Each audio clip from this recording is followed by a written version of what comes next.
In a free-ranging conversation with Financial Express, the Minister for Road Transport and Highways, Nitin Gadkari, has said that a central team is in the hilly states to assess the damage caused to the road networks by the heavy monsoon downpour.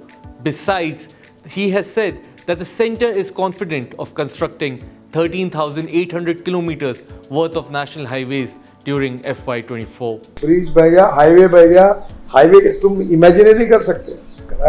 कम से कम 50,000 गाड़ियां रुकी थी, वो सब आई और हर जगह अब समस्या गंभीर है। इसमें लोग मर रहे हैं, बादल फट रहे हैं, करे तो क्या करें। हमारे यहाँ प्रॉब्लम ये है कि हिमाचल, उत्तराखंड में और कश्मीर में भी कहीं हमारा रोड रिवर के बाजू में चलता है। तो 4 धाम बनाने का हमने प्रोजेक्ट इसीलिए किया कि रोड और रिवर पैरेलल चलता है और वो बरसात में बादल फटना, बाढ़ आना पूरा खत्म हो जाता था। तो हमने नई अलाइनमेंट उसके लिए चुनी।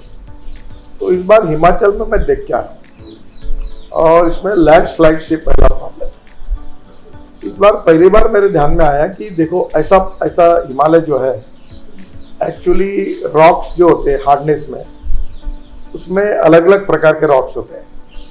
टाल, gypsum, calcite, apatite, orthoclase, quartz, corundum, diamond, सब स्ट्रॉन्गेस्ट मटेरियल। हिमालय ऐसा है कि कुछ जगह पर तो मिट्टी और मिट्टी में एक ऐसा पत्थर है गोल वाला, बस फ्राजिल है।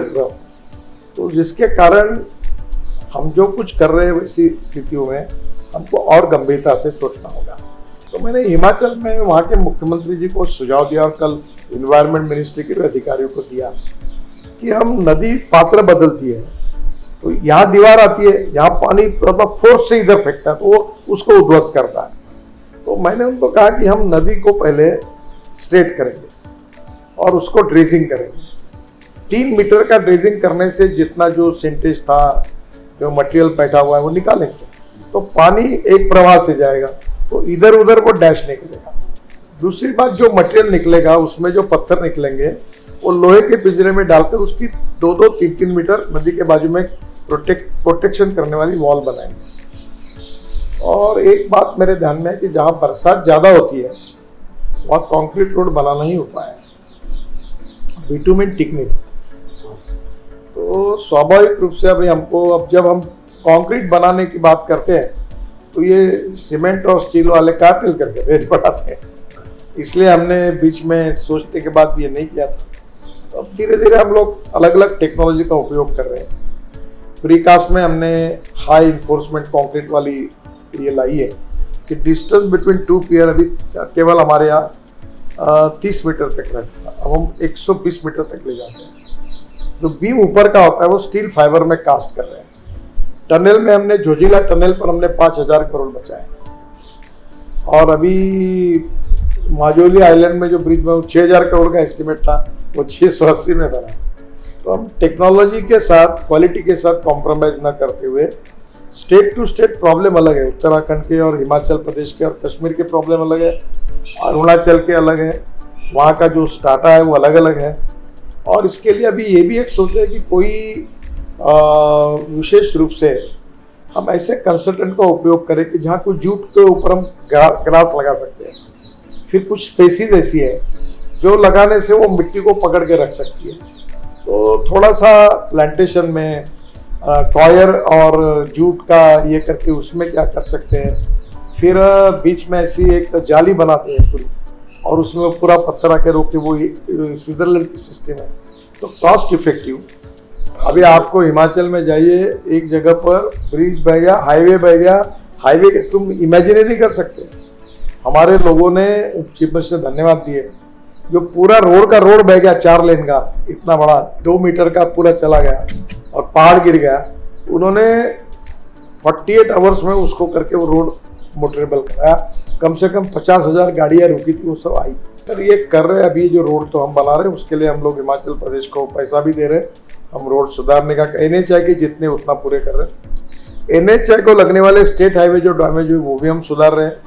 फिर CRF में उनको 400 करोड़ रुपए देकर ब्रिज और इसकी मरम्मत कर रहे हैं। और हर जगह अब समस्या गंभीर है और स्टेट वो फाइनेंशियली इतने स्ट्रांग नहीं है। जिस प्रकार की आपदा आई है, आप मुझे बताइए कि जब बद्रीनाथ केदारनाथ में हमारी सरकार आने के पहले शायद 11 या 12 में बहुत बड़ा हादसा हुआ था। तो मैंने निर्णय किया, स्विट्जरलैंड से कंसल्टेंट लाया, मैं नया नया मंत्री बना, हमने पूरी नई अलाइनमेंट तैयार की। उन्होंने कहा ये तुम क्यों कर रहे हो, इधर हिमालय है, इधर फॉरेस्ट है, इधर नदी है, बीच में लोग मर रहे हैं, बादल फट रहे हैं, लैंडस्लाइड्स हो रही है, रोड पानी में बह रहे हैं, दूसरी जगह बनाओ तो फॉरेस्ट वाले बोलते हैं यहाँ मत बनाओ, लोग उधर है, करे तो क्या करें। We need to find out a integrated approach without destroying ecology and environment. हमको इकोलॉजी एंड एनवायरनमेंट को प्रोटेक्ट करते हुए मैंने निर्णय किया कि पेड़ को ट्रांसप्लांट करो, तोड़ो मत। मैं भी इकोलॉजी एंड एनवायरनमेंट को प्रोटेक्शन करने के इसके लिए बहुत कमिटेड हूँ। इको फ्रेंडली हमारा अप्रोच है। मैं अक्सर एक बात बोलता हूं, there are some people who convert problems into opportunities and there are some people who convert opportunities into the problems. Problems है तो उसके लिए हम निगेटिव होकर रोने का काम नहीं करें, हम प्रॉब्लम को सुलझाएंगे, मार्ग निकालेंगे, रोड कंस्ट्रक्शन की स्पीड बढ़ाएंगे। सर अभी तो बरसात है ना, तो बरसात में तो काम बंद है, तो ये क्या हुआ कि इस बार बरसात भी पहले से आई, तो साधारणतः मई महीने में भी ज़्यादा काम ना, मई जून जुलाई अगस्त ये 4 महीने में ज़्यादा काम नहीं हो पाया। पर अभी मुझे लगता है कि अभी बरसात खत्म होने के बाद अगस्त जैसे खत्म होगा हमारा एवरेज बढ़ेगा, और हम कोशिश कर रहे हैं कि अगले से पिछले साल से ज़्यादा इस साल काम करेंगे। Climate change is a big challenge. Ecology and environment में जो अध्ययन करते हैं उनका विषय चिंतन का, पर धीरे धीरे ये प्रॉब्लम्स के रूप में इसकी ग्रेविटी बढ़ रही है। और मैं ये चाहता हूँ कि मानसून कितना भी आए हमें ऐसे रोड बनाने पड़ेंगे कि हमारा नुकसान ना हो। अब नए नए टेक्नोलॉजी का उपयोग करके इन संकटों पर, समस्याओं पर मात करके we need to find out the way outs and solutions, उसकी कोशिश कर रहे हैं। और जो अलग अलग प्रकार की जो योजनाएं बना रहे हैं, जैसे इसमें काफ़ी सोल्यूशन निकलेंगे। सर हमको जो लोगों को कंज्यूमर पे छोड़ दो, अभी जैसे मैंने कहा आसाम में मिथेनॉल चलेगा, उत्तर प्रदेश और महाराष्ट्र में इथेनॉल चलेगा, हरियाणा में, पंजाब में बरेली है जहाँ से बायो CNG बायो LNG चलेगा, और सब जगह पर इथेनॉल चलेगा। कोयला जहाँ है वहाँ से मिथेनॉल होगा, कोयले से मिथेनॉल बनाकर ये जो DME गैस मिलेगा, ये अगर LPG में डाल दिया तो गैस का सिलेंडर 100 रुपये सस्ता होगा, वो भी हो रहा है। तो जो जो ऑप्शन है अल्टरनेटिव वो कर रहे हैं। अभी बंगाल में दुर्गापुर में जमीन से जो निकल रहा है गैस मीथेन, उससे CNG होकर यूज हो रहा है।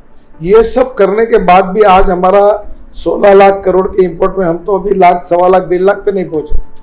तो सब लोग प्रयास करें तो भी ये 4-5 लाख करोड़ नहीं बचेंगे। तो हम तो 16 लाख करोड़ का ऑप्शन ढूंढना है। इसलिए इससे क्या होगा ये दिमाग में मत रखो, जिसको जो अल्टरनेटिव अच्छा लगता है वो करने दो, जिसको जो अल्टरनेटिव फ्यूल तैयार करनी है करने दो। Sky is the limit. क्योंकि ultimately automobile engineering, road engineering, हम चाहे वो काम करें, हम लोग इमरजेंसी में सेवा का काम करें, एजुकेशन में पढ़ाने का काम करें, पर जब तक कॉमन मैन का ह्यूमन बिहेवियर नहीं बदलता। अभी एक स्कूल बस रॉन्ग साइड जा रही थी दिल्ली में, उधर से एक SUV आई और टक्कर हो गई, वो रॉन्ग साइड जा रहा था, 6 लोग मर गए। तो बहुत जगह पर रूल्स ऑफ द रोड, जैसे गाड़ी चलाते समय मोबाइल पे बात नहीं करनी चाहिए, 2 व्हीलर चलाते समय हेलमेट पहनना चाहिए, रेड सिग्नल लिखा तो रुकना चाहिए, दारू पीकर गाड़ी नहीं चलानी, आखिर पब्लिक के ह्यूमन बिहेवियर को बदलना, इसमें हम कोशिश कर रहे हैं। हम बहुत मीडिया का भी सहयोग ले रहे हैं, एजुकेशन इंस्टीट्यूशन, NGOs, यूनिवर्सिटीज़ बहुत कोशिश कर रहे हैं। पर आपसे बात करने में मुझे संकोच नहीं कि मेरे मिनिस्ट्री को और मुझे कोशिश करने के बाद भी इसमें जितनी सफलता मिलनी चाहिए नहीं मिली, इसका मुझे दुख और दर्द भी है।